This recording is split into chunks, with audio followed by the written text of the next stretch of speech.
Assalamualaikum warahmatullahi wabarakatuh.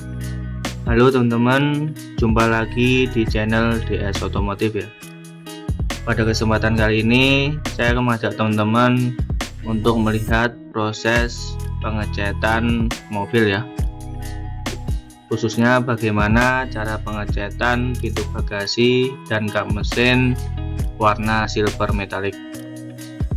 Dimana warna silver metallic itu lumayan susah gampang ya teman-teman. Apabila kita tidak tahu step by stepnya, pasti akan lumayan susah ya, karena sering terjadi melorok atau muncring.